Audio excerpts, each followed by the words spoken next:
எங்களை அளவுக்கு அதிகமாக எங்களை நேசிக்கிற அருமையான ஆண்டவரே, இந்த நல்ல நாளுக்காக உமக்கு நன்றி செலுத்துகிறேன். இதோ ஆண்டவரே, உம்முடைய பிள்ளைகள் ஒன்று கூடி உம்மை ஆராதிக்க, உம்மை தொழுது கொள்ள வந்திருக்கிற இந்த நேரத்தில் இந்த ஆராதனையை உம்முடைய திரு கரத்திலே ஒப்பு கொடுத்து நான் ஜெபிக்கிறேன். தேவரீர் நீர் ஆண்டவரை தொடக்கம் முதல் முடிவு பர்யந்தம் எங்களோடு கூட வந்து அசைவாடும்படியே நான் ஜெபிக்கிறேன். நமஸ்கார வேளையிலும் ஆண்டவரை தேவ வார்த்தையிலும் மற்றும் ஒவ்வொரு ஆண்டவரை கிரியைகளிலும் உம்முடைய அளவில்லாத அபிஷேகம் வந்து இறங்கும்படியாய் நான் இயேசுவின் நாமத்தினாலே நான் ஜெபிக்கிறேன்.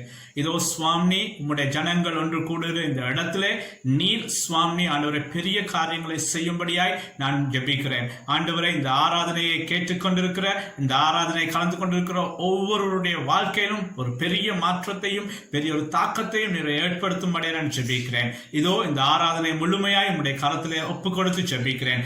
நல்லவரே, நீர் சுவாமி ஒவ்வொரு அங்கத்திலும் நீரே முன்னின்று பரிசுத்த ஆவியானவர் எல்லா காரியங்களையும் வழிநடத்தும்படியாக நான் ஜெபிக்கிறேன். நீர் பெருகவும் ஆண்டவரை நாங்கள் சிறுகவுமாய் ஆண்டவரை உம்முடைய ராஜ்யத்தில் பெரிய ஆண்டவரை பாதிப்பை ஏற்படுத்தத்தக்கதாய் நீர் இந்த ஆராதனை மூலமாய் ஒரு பெரிய அற்புதத்தை செய்யும்படியாக நான் ஜெபிக்கிறேன். இதோ இந்த ஆராதனை முழுமையாய் உம்முடைய திரு கரத்தில் ஒப்பு கொடுத்து ஜெபிக்கிறேன் இயேசுவின் நாமத்தினாலே, ஆமென்.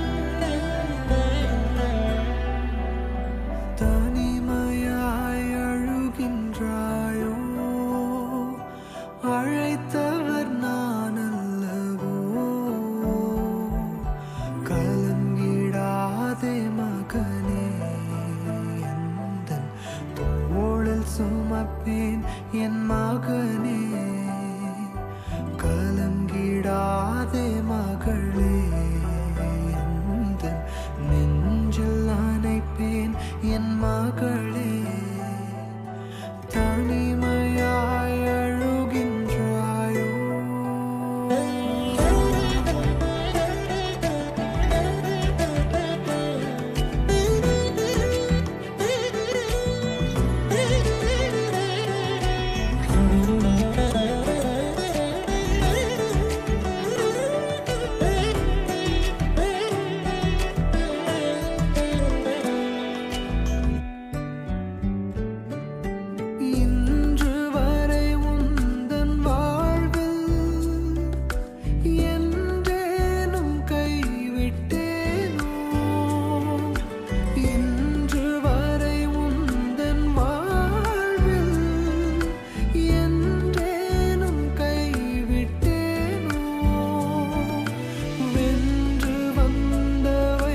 என் மகனே கலங்கிடாதே மகளே எந்தன் நெஞ்சில் அணைப்பேன் என் மகளே தனிமையாய் அழுகின்றாயோ அழைத்தவர் நான் அல்லவோ கலங்கிடாதே மகனே எந்தன் தோளில் சுமப்பேன் என் மகனே கலங்கிடாதே மகளே எந்தன் நெஞ்சில் அணைப்பேன் என் மகளே தனிமையாய் அழுகின்றாயோ. பரிசுத்த வேதாகமத்தில் ரோமர் 12ஆம் அதிகாரம் 1-8 வரை. அப்படி இருக்க சகோதரரே, நீங்கள் உங்கள் சரீரங்களை பரிசுத்தமும் தேவனுக்கு பிரியமுமான ஜீவ பலியாக ஒப்புக் கொடுக்க வேண்டும் என்று தேவனுடைய இரக்கங்களை முன்னிட்டு உங்களை வேண்டிக் கொள்கிறேன். இதுவே நீங்கள் செய்யத்தக்க புத்தியுள்ள ஆராதனை. நீங்கள் இந்த பிரபஞ்சத்திற்கு ஒத்தமேசம் தெரியாமல் தேவனுடைய நன்மையும் பிரியமும் பரிபூர்ணமுமான சித்தம் இன்னதென்று பகுத்தறியத்தக்கதாக உங்கள் மனம் புதிதாகிறதினாலே மறுரூபம் ஆகுங்கள். அல்லாமலும் எனக்கு அருளப்பட்ட கிருபையினாலே நான் சொல்லுகிறதாவது, உங்களில் எவனாலும் தன்னை குறித்து எண்ண வேண்டியதற்கு மிஞ்சி எண்ணாமல் அவனவனுக்கு தேவன் பகிர்ந்த விசுவாசம் அளவின்படியே தெளிந்த எண்ணமுள்ளவனாய் எண்ண வேண்டும்.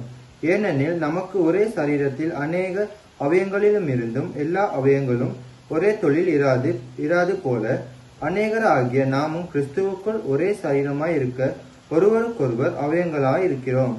நமக்கு அருளப்பட்ட கிருபையின்படியே நாம் வெவ்வேறான வரங்களான படியினாலே நம்மில் தீர்க்கதரிசின் சொல்லுகிற வரத்தை உடையவன் விசுவாச பிரமாணத்திற்கு ஏற்றதாக சொல்ல கடவன்.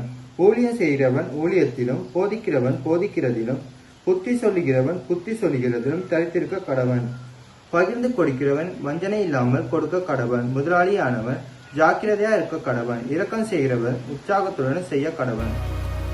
எஜமானனை உம்மை நோக்கி ஓடுகின்றேன்,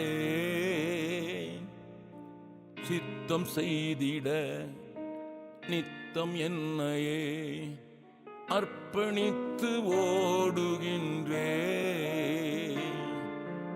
எஜமானனை உம்மை நோக்கி ஓடுகின்றேன், உம் சித்தம் செய்திட நித்தம் என்னையே அர்ப்பணித்து ஓடுகின்றேன். எஜமானனே எஜமானனே என் இயேசு ராஜனே, எஜமானனே எஜமானனே என் இயேசு ராஜனே. எஜமானனே உம்மை நோக்கி ஓடுகின்றேன், சித்தம் செய்திட நித்தம் என்னையே அர்ப்பணித்து ஓடுகின்றேன்.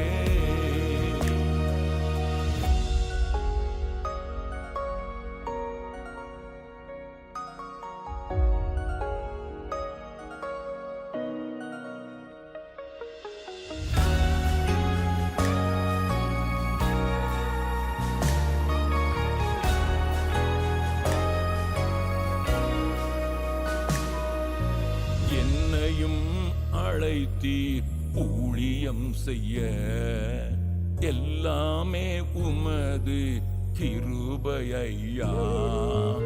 என்னையும் அழைத்தீர் ஊழியம் செய்ய, எல்லாமே உமது கிருபையா. எதற்குமே உதவாத என்னையும் அழைத்தீர், அபிஷேகித்தீர், சொத்திரம். எதற்குமே உதவாத என்னையும் அழைத்தீர், அபிஷேகித்தீர், சொத்திரம். எஜமானனே எஜமானனே என் இயேசு ராஜனே,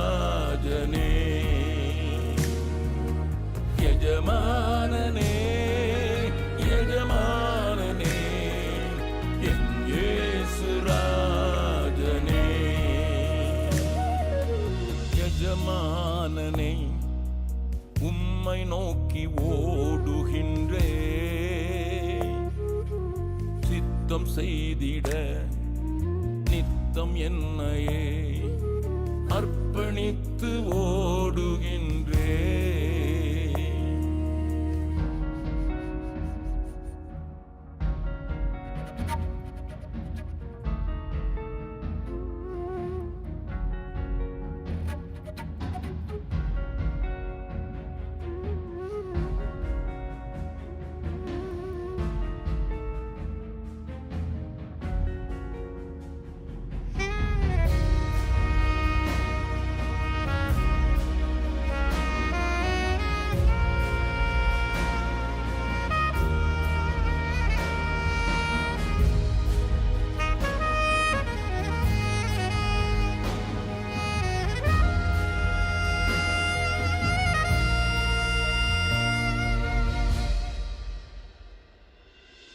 பெற்றுக்கொண்ட ஊழியம் நிறைவேற்றணும், உமது சித்தம் நான் செய்து முடிக்கணும்.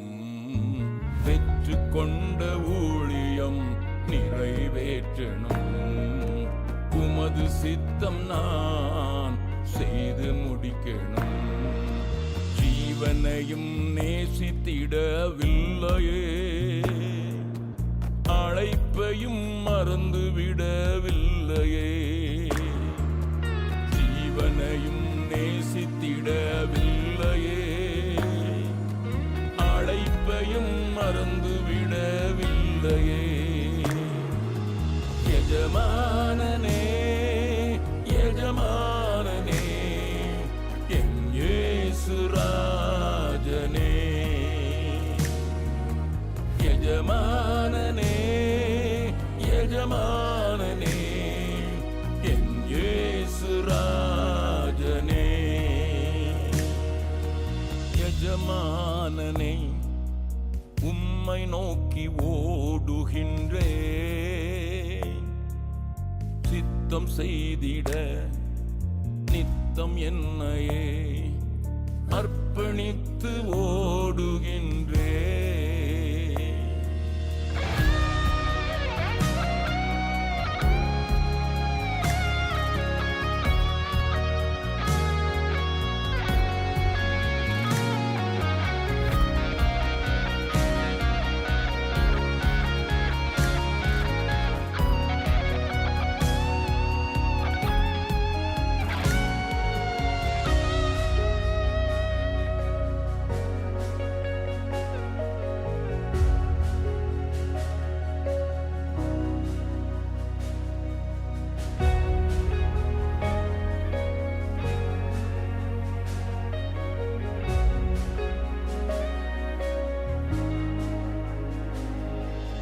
லாபமான யாவையும் நஷ்டம் என்கின்றேன், எல்லாமே நான் குப்பை என்கிறேன். லாபமான யாவையும் நஷ்டம் என்கிறேன், எல்லாமே நான் குப்பை என்கிறேன். ஆசையாய் தொடருகின்றேன், அழைத்தவரை நோக்கி பார்க்கின்றேன். ஆசையாய் தொடருகின்றேன், அழைத்தவரை நோக்கி பார்க்கின்றேன். எஜமானனே எஜமானனே என் இயேசு ராஜனே. எஜமானனே எஜமானனே என் இயேசு ராஜனே. வேதாகமத்தில் மத்தேயு 16 அதிகாரம் 13 தொடக்கம் 20 வரை. பின்பு இயேசு பிலிப்பு செசரியாவின் திசைகளில் வந்தபோது தம்முடைய சீசரை நோக்கி, மனுஷகுமாரனாகிய என்னை ஜனங்கள் யார் என்று சொல்லுகிறார்கள் என்று கேட்டார். அதற்கு அவர்கள், சிலர் உம்மை யோவான் ஸ்நானன் என்றும், சிலர் எலியா என்றும், வேறு சிலர் எரேமியா அல்லது தீர்க்கதரிசிகளில் ஒருவர் என்றும் சொல்லுகிறார் என்றார்கள். அப்பொழுது அவர், நீங்கள் என்னை யார் என்று சொல்லுகிறீர்கள் என்று கேட்டார். சீமோன் பேதுரு பிரதியுத்தரமாக, நீர் ஜீவனுள்ள தேவனுடைய குமாரனாகிய கிறிஸ்து என்றான். இயேசு அவனை நோக்கி, யோவானின் குமாரனாகிய சீமோனே, நீ பாக்கியவான், மாமிசமும் இரத்தமும் இதை உனக்கு வெளிப்படுத்தவில்லை, பரலோகத்தில் இருக்கிற என் பிதா இதை உனக்கு வெளிப்படுத்தினார். மேலும் நான் உனக்கு சொல்லுகிறேன், நீ பேதுருவாய் இருக்கிறாய், இந்த கல்லின் மேல் என் சபையை கட்டுவேன், பாதாளத்தின் வாசல்கள் அதை மேற்கொள்வதில்லை. பரலோக ராஜ்யத்தின் திறவுகோல்களை நான் உனக்கு தருவேன். பூலோகத்திலே நீ கட்டுகிறது எதுவோ அது பரலோகத்திலும் கட்டப்பட்டிருக்கும், பூலோகத்திலே நீ கட்டவிழ்ப்பது எதுவோ அது பரலோகத்திலும் கட்டவிழ்க்கப்பட்டிருக்கும் என்றார். அப்பொழுது தாம் கிறிஸ்துவாகிய இயேசு என்று ஒருவருக்கும் சொல்லாதபடிக்கு தம்முடைய சீசர்களுக்கு கட்டளையிட்டார். இயேசுவின் நாமத்தில் உங்கள் அனைவரையும் வாழ்த்துகிறேன். இந்த வாரம் நாம் வாசிக்க போகும் நற்செய்தி பகுதியானது மத்தேயு எழுதின சுவிசேஷம் 16வது அதிகாரம் 13வது வசனம் முதல் 20வது வசனம் வரையான வேத பகுதி ஆகும். இது வேதத்தில் காணப்படும் மிகவும் முக்கியமான திருப்பு முனையான ஒரு பகுதியாக அல்லது ஒரு அதிகாரமாக நாம் பார்க்கலாம். ஏனென்றால் இயேசு செசரியா பிலிப்பி என்ற பகுதிக்கு வருகின்றார்.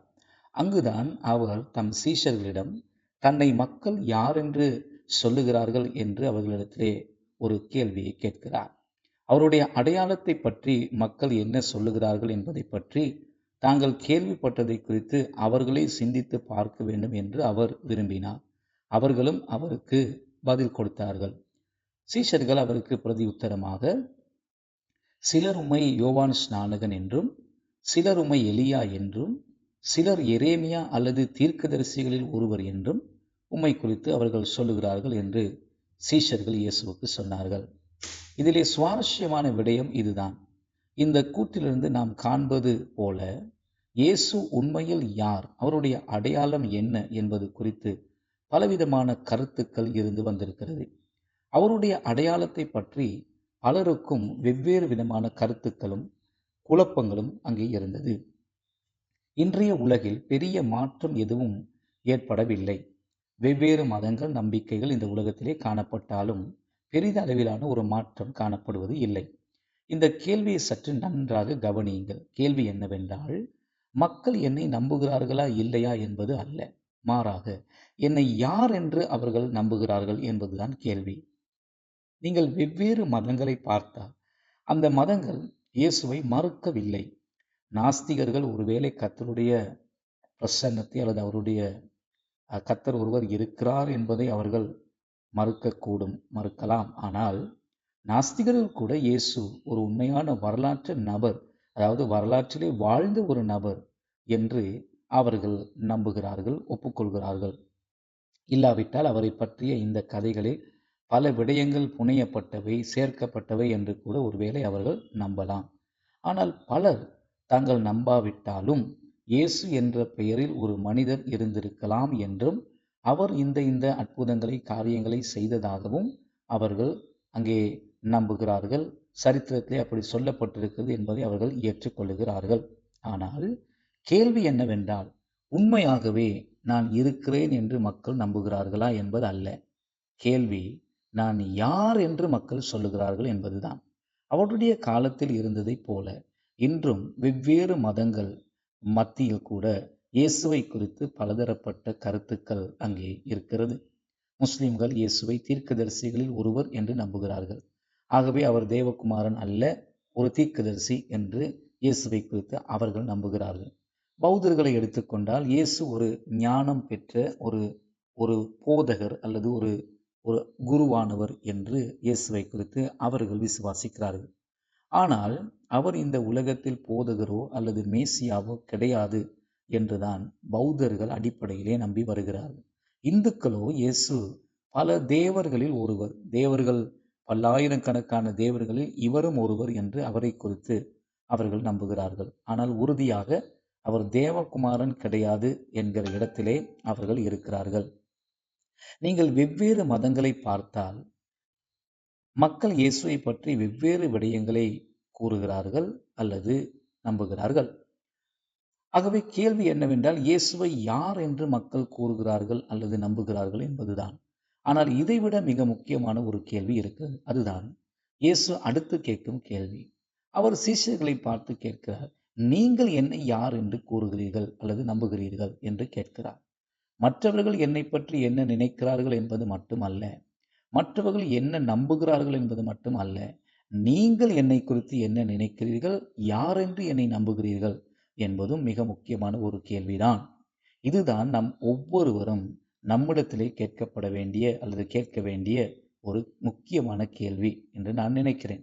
இதற்கு நாம் கட்டாயம் பதில் அளிக்க வேண்டும். ஏனென்றால் ஒவ்வொருவருக்கும் அவரை குறித்து ஒரு கருத்து இருக்கிறது. ஆனால் அந்த கருத்துக்கு நித்திய வெகுமதி இருக்கிறது என்பதை நாம் விசுவாசிக்க வேண்டும். ஆகவே இந்த செய்தியை கேட்டுக்கொண்டிருக்கும் உங்களிடத்திலே நான் ஒரு காரியத்தை கேட்க விரும்புகிறேன். உங்களை அங்கே சுற்றி இருக்கின்ற மற்றவர்கள் இயேசுவை பற்றி என்ன சொல்லுகிறார்கள் என்பதை விட, உங்கள் குடும்பம் கிறிஸ்தவர்களாக இருந்தாலும் அவர்கள் என்ன சொல்லுகிறார்கள் என்பதை விட, உங்கள் பெற்றோர்கள், தாத்தா பாட்டிமார்கள் அல்லது மற்றவர்கள் என்ன சொல்லுகிறார்கள் என்பதை விட, இயேசு யார் என்று நீங்கள் சொல்லுகிறீர்கள் என்பது மிக மிக முக்கியம். இந்த இடத்தில் பேதுரு மற்ற எல்லா சீஷர்களுக்காகவும் அவன் பேசி சொல்லுகிறான், ஆண்டவரே, நீர் ஜீவனுள்ள தேவனுடைய குமாரனாகிய கிறிஸ்து என்றான். அவரை குறித்து அவர்கள் விசுவாசிக்கும் காரியத்தை குறித்து பேதுரு இப்படி கூறினார். அதற்கு இயேசு சொல்லுகிறார், யோனாவின் குமாரனாகிய சீமோனே, நீ பாக்கியவான். ஏனென்றால் மாம்சமும் இரத்தமும் இதை உனக்கு வெளிப்படுத்தவில்லை, பரலோகத்தில் இருக்கிற என் பிதாவே இதை உனக்கு வெளிப்படுத்தினார் என்கிறார். அதாவது நீங்கள் மற்றவர்களின் கருத்துக்களை மட்டும் நம்பி செயல்படக்கூடாது. இது நீங்கள் பெற்றுக்கொண்ட ஒரு வெளிப்பாடாக இருக்க வேண்டும். மேலும் இது உங்கள் இருதய மட்டத்தில் உங்களுக்கு வெளிப்பட்டிருக்க வேண்டும். இது எவ்வளவு முக்கியமானது என்பதை பற்றி நான் உங்களோடு கூட பேச விரும்புகிறேன். இது மற்றவர்கள் என்ன சொல்லுகிறார்கள் என்பதை பற்றியோ, அவர்கள் சொல்வதை நாங்கள் நம்புகிறோமா அல்லது இல்லையா என்பது பற்றியோ கிடையாது. மாறாக நாங்கள் வெறுமனே மற்றவர்களின் கருத்துக்கள், கண்ணோட்டங்களுடன் அப்படியே செல்கின்றோமா இல்லையா என்பதை பற்றியதாக காணப்படுகிறது. இயேசு யார் என்பதை பற்றியும், நீங்கள் உண்மையாக அவரை விசுவாசிப்பதை பற்றியும், நீங்கள் பெற்றுக்கொண்ட வெளிப்பாடு பற்றிய மற்ற உங்கள் இருதய மட்டத்தில் உங்களுக்கு வெளிப்படுத்தப்பட்ட காரியங்கள் ஆகியவற்றை பற்றியதுதான் இந்த பகுதி அங்கே நமக்கு எடுத்துரைக்கிறது அல்லது முக்கியத்துவப்படுத்துகிறது. அடுத்ததாக நாம் இந்த பகுதியிலே பார்க்கிறோம், இயேசு அவனது விசுவாச அறிக்கையின்படி அவர் அங்கே ஒரு வாக்குறுதி அவனுக்கு கொடுக்கிறார். இயேசு அவனை பார்த்து, நீ பேதுருவாய் இருக்கிறாய் என்றார். இதை சற்று கவனமாய் பாருங்கள். ஏனென்றால் நான் இதிலிருந்து அடுத்த பகுதிக்கு போவதற்கு முன்பு, பேதுருவின் பிறப்பு பெயர் பேதுரு அல்ல, அவனுடைய பெயர் சீமோன் என்பதை நான் உங்களுக்கு சொல்ல விரும்புகிறேன். இயேசுதான் அவனுக்கு பேதுரு என்கிற மறுபெயரை வைத்தார். பேதுரு இயேசுவை யார் என்று அறிக்கையிடுகிறான். பேதுரு இயேசு யார் என்பதில் தெளிவு பெற்ற போது, இயேசுவும் பேதுருவின் அடையாளத்தில் தெளிவு பெற்றார். இதன் பொருள் என்னவென்றால், இயேசு உண்மையில் யார் என்பதை நாம் கண்டறியும் போதுதான் நாம் உண்மையிலே யார் என்பதை நாம் கண்டறிய முடியும். அவரே நம்முடைய தேவன். அவருடைய அடையாளம்தான் நமது உண்மையான அடையாளத்தை வெளிப்படுத்துகிறது. எனவே நீங்கள் உங்களை உண்மையாக அறிந்து கொள்ள விரும்பினால், முதலாவது நீங்கள் இயேசுவை உண்மையாக அறிந்து கொள்ள வேண்டும். நீங்கள் முதலில் இயேசு யார் என்பதை அறிந்து கொள்ள நீங்கள் யார் என்பது உங்களுக்கே வெளிப்படுத்தப்படும். இயேசு யார் என்பது உங்களுக்கு வெளிப்படுத்தப்படும் போது நீங்கள் யார் என்பதையும் அவர் உங்களுக்கு வெளிப்படுத்துவார். அது ஒரு அற்புதமான விடயம். நீங்கள் தான் பேதுரு, அதாவது கற்பாறை. இந்த கல்லின் மேல் நான் என் சபையை கட்டுவேன், பாதாளத்தின் வாசல்கள் அதை மேற்கொள்ளாது. நான் உங்களுக்கு ராஜ்யத்தின் திறவுகோல்களை கொடுப்பேன். நீங்கள் பூமியில் எதை கட்டுகிறீர்களோ அது பரலோகத்திலும் கட்டப்படும். நீங்கள் பூமியில் எதை கட்டவிழ்ப்பீர்களோ அது பரலோகத்திலும் கட்டவிழ்க்கப்படும். பின்பு அவர் தாம் மேசியா என்பதை யாருக்கும் சொல்ல வேண்டாம் என்று தம் சீஷர்களுக்கு கட்டளையிட்டார். அது ஒரு சுவாரஸ்யமான காரியம்தான். அதாவது நாம் பிரசங்கிப்பது மற்றவர்களிடம் சொல்லுவது மட்டுமல்ல முக்கியம், மாறாக நாம் எதை உள்வாங்கிக் கொண்டு இருதயத்தின் ஆழத்தில் நமக்கு எது வெளிப்படுத்தப்பட்டுள்ளது என்பதும் முக்கியமானதாக காணப்படுகின்றது. இது மற்றவர்கள் சொல்லுவதை பற்றியோ அல்லது என்னை போன்ற போதகர்கள், ஆசிரியர்கள் சொல்வதை பற்றியதோ அல்ல. இதை நீங்களே தனிப்பட்ட ரீதியில் உணர வேண்டும். பரலோகத்திலே தேவனுடைய பிள்ளைகள் மட்டும் இருக்கிறார்கள். மறுபடியும் பிறப்பதன் மூலமே நீங்கள் உள்ளே நுழைய முடியும். மேலும் நீங்கள் இயேசுவின் மீதான உங்கள் விசுவாசத்தின் மூலமே மறுபடியும் பிறக்கின்றீர்கள். உங்கள் பெற்றோரின் விசுவாசத்தினாலோ ஒரு போதகரின் விசுவாசத்தினாலோ அல்ல, உங்கள் சொந்த விசுவாசத்தின் மூலமே நீங்கள் மறுபிறப்பு அடைகின்றீர்கள். எனவே இது மிக முக்கியமான ஒரு விஷயமாக காணப்படுகின்றது. இதில் உள்ள அழகான விடயம் என்னவென்றால், இந்த அற்புதமான வாக்குறுதிகளையும் இயேசு யார் என்பதை நாம் உண்மையாக அறிந்து அவர் நம்மை எப்படிப்பட்டவர்களாக படைத்திருக்கிறார் என்பதையும் கண்டறியும் போது நாம் மிகப்பெரிய வல்லமையை பெற்றுக்கொள்கிறோம். அதாவது அவருடைய ராஜ்யத்துக்குள் கூட நமக்கு பிரவேசிக்க முடிகிறது. பொல்லாதவனின் எல்லா வல்லமையை விட, இருளின் ராஜ்யத்தை விட நமக்கு அதிகாரம் கிடைக்கிறது. ஏனென்றால் இருளை விட ஒளியே பெரியது. எனவே நமது அடையாளம் என்ன என்பதை நாம் அறியும் போது நாம் செயல்படக்கூடிய ஒரு உண்மையான வல்லமை இருக்கிறது. மீண்டும் கூறுகிறேன், இயேசு யார் என்பதன் உண்மையான அடையாளத்தை நாம் பெறும்போதுதான் நமது அடையாளத்தை நாம் அறிந்து கொள்கிறோம். அவருடைய நாமத்தில் வல்லமை இருக்கிறது. அது நம்மை உருமாற்றும் வல்லமை. அதன் பின் அவர் நோக்கம் கொண்ட வழியில் நாம் நம் வாழ்க்கை வாழ்வதற்கு தேவையான வல்லமையையும் அது நமக்கு அளிக்கிறது. ஆகவே அவருடைய அடையாளத்தை அறிந்து கொள்வது நமது ஆற்றலை திறப்பதோடு நமக்குள்ளும் நம் மூலமாகவும் அவருடைய வல்லமை வெளிப்படுத்தப்படுகின்றது. இது ஒரு அற்புதமான வேத பகுதி. மேலும் இன்று நமக்கு மிகவும் முக்கியமான திருப்புமுனையான ஒரு பகுதியாக கூட இந்த வேத பகுதி காணப்படுகிறது. இயேசு யார் என்று நீங்கள் விசுவாசிக்கிறீர்கள்? உங்களுக்காக நான் ஜெபிக்க விரும்புகிறேன். பிதாவே, இதை கேட்கும் ஒவ்வொருவருக்காக நான் ஜெபிக்கிறேன். நீர் யார் என்பதை அவர்களுக்கு வெளிப்படுத்தவும், அவர்கள் தங்கள் முழு இருதயத்தோடு உம்மை தேடவும் வேண்டும் என்று நான் ஜெபிக்கிறேன். ஏனென்றால் உம்மை தேடுகிற யாவரும் உம்மை கண்டடைவார்கள் என்றும், நீர் உம்மை அவர்களுக்கு வெளிப்படுத்துவீர் என்றும் உம்முடைய வசனத்திலே நீர் கூறியிருக்கிறது. ஆகவே ஆண்டவரே, இதை கேட்கும் யாராவது தங்கள் சொந்த குடும்பத்தினர் அல்லது என்னை போன்ற ஒரு போதகர் அல்லது ஆசிரியர் போன்ற மற்றவர்கள் கருத்துக்களை மட்டுமே நம்பி வந்திருப்பார்களே, ஆனால் இன்று அவர்கள் உம்மை பற்றி நம்புவதை உறுதியுடன் நம்பவும், அறிந்து கொள்ளவும், ஆண்டவரை ஏற்றுக்கொள்ளவும் நீர் உதவி செய்வீராக. நீர் அவர்களை எப்படிப்பட்டவர்களாக படைத்திருக்கிறீர் என்பதையும், உம்மை அறிவதிலும், உம்மில் அவர்கள் யார் என்பதை அறிவதிலும் அவர்களுக்குள்ள ஆற்றலையும் வல்லமையும் அவர்கள் கண்டு கொள்ள வேண்டும் என்று அவர்களுக்காக ஜெபிக்கிறேன். இயேசுவின் நாமத்தில் ஜெபிக்கிறேன் நல்ல பிதாவே, ஆமேன். கர்த்தர் தாமே உங்களை இந்த செய்தி கூடாக ஆசீர்வதிப்பாராக.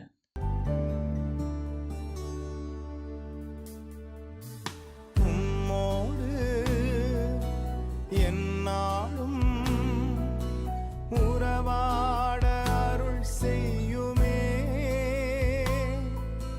கர்த்தாவே. உம் வார்த்தையை கேட்டிட காத்து நிற்பேனே. உம்மோடு எந்நாளும் உறவாட அருள் செய்யுமே கர்த்தாவே. உம் வார்த்தையை கேட்டிட காத்து நிற்பேனே. எந்தன் ஜெப வேளை உமை தேடி வந்தே தேவா, பதில் தாருமே. எந்தன் கோட்டை எந்தன் தஞ்சம் நீரே, உமை நான் நாடி வந்தே. எந்தன் கோட்டை எந்தன் தஞ்சம் நீரே, உமை நான் நாடி வந்தே.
நாங்கள் ஜெபம் செய்வோம். எங்களை மிகவும் நேசித்து வழிநடத்தும் அன்பின் பிதாவே, சுவாமி, இன்று ஒரு அழகான நாளை தந்து எம்மை ஆசீர்வதித்திருக்க கிருபைக்காக உமக்கு கோடா கோடி நன்றி அப்பா. சுவாமி, இந்த காணொளி மூலமாக உமது செய்தியை உலகம் அனைத்தும் எடுத்துக்கொண்டு போக எம்மை தேர்ந்தெடுத்த கிருபைக்காக உமக்கு கோடா கோடி நன்றி ஏசப்பா. சுவாமி, இந்த காணொளி மூலமாக தமது நேரத்தை ஒதுக்கி ஆவியானவரே உம்முடைய வார்த்தையை பகிர்ந்து கொள்ள எம்மோடு இணைந்து ஒவ்வொருவரையும் இது பொற்பாதத்தில் கொடுத்து ஜெபிக்கிறேன் ஆண்டவரே. அவர்களின் குடும்பங்களில் உள்ள ஒவ்வொருவரையும் இது பொற்பாதத்தில் கொடுத்து ஜெபிக்கிறேன் சுவாமி. அதே போல் ஆண்டவரே, இந்த காணொலியை பார்த்து கொண்டிருக்கும் ஒவ்வொருவரையும் இது பொற்பாதத்தில் கொடுத்து ஜெபிக்கிறேன் ஆண்டவரே. சுவாமி, அவர்களின் தேவைகள் என்ன என்று நீர் அறிகிற தேவனாயிருக்கிறீர் அப்பா. அந்த தேவைகளை நீர் பூர்த்தி செய்து அவர்களின் மென்மேலும் நீர் ஆசீர்வதித்து வழிநடத்த வேண்டும் என்று வேண்டிக் கொள்கிறேன் சுவாமி. அதே போல் சுவாமி, இந்த ஞாயிற்றுக்கிழமை ஆவியானவரே ஆலயத்திற்கு போக முடியாமல் இருந்தாலும் அப்போ அந்த காணொளி மூலம் உமது செய்தியை எமக்கு கேட்க சந்தர்ப்பத்தை ஏற்படுத்தி கொடுத்த மகாபெரும் தயவுக்காக உமக்கு கோடா கோடி நன்றி ஆண்டவரே. இனி வரும் காலங்களில் இந்த நிகழ்ச்சியை நீர் பொறுப்படுத்தி வழிநடத்த வேண்டும் என்று இயேசு கிறிஸ்துவின் இனிய நாமத்தில் கேட்கிறேன் நல்ல பிதாவே, ஆமென். நம்முடைய கர்த்தராகிய இயேசு கிறிஸ்துவின் கிருபையும் பிதாகிய தேவனுடைய அன்பும் பரிசுத்தாவியான ஐக்கியமும் நம் மனவரோடு கூட அவர் வரவரைக்கும் இருப்பதாக. ஆமென்.